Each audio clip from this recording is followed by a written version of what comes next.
Thank you, Mr. Chairman. Who decides? That's the fundamental question. Who gets to make the call? Is it the guy whose name was on the ballot, or is it some bureaucrat? Is it the guy who got 77 million votes, or some district judge? The left always says, trust the bureaucrat, trust the judge.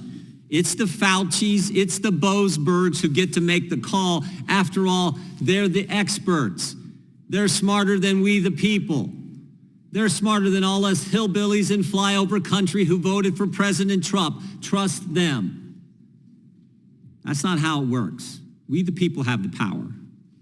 You know what's interesting? For all the left's talk about democracy, they don't really trust it.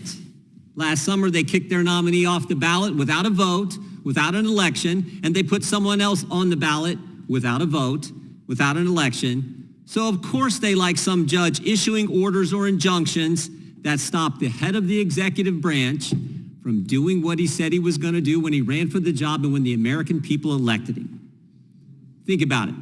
Here in D.C., an elected judge thinks she's better equipped to determine military readiness than the commander-in-chief.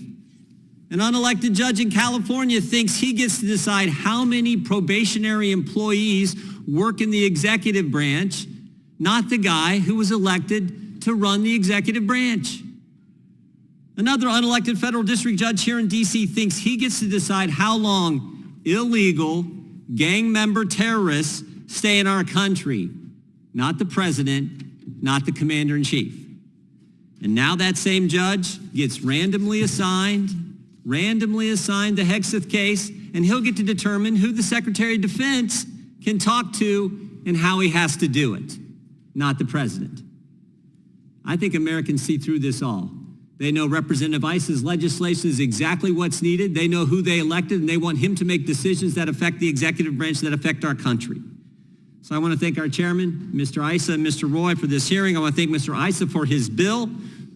Mr. Schmidt, a member of our committee, who we put an amendment, his amendment on that bill, which I think makes it even stronger. We passed that legislation 4 weeks ago. It's going to be on the floor tomorrow. It's going to pass the House. I want to thank our witnesses for being here. Ms. Romero, what you've went through, thank you for coming. And of course, Speaker Gingrich, for your half a century of service to the Constitution and the country, thank you for joining us. That is the question, though. Who decides? The individuals that we the people elect, or someone else? I yield back.